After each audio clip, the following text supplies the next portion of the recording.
सुभद्रा देव आपणक हाथकु धन शुभारंभ आनिदेव शुभारंभ आनिदेव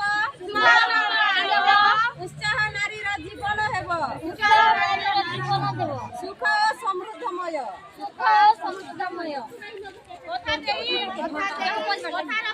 कथा रखिले आम सरकार प्रत्यक्ष योग्य महिला 5 वर्ष 50,000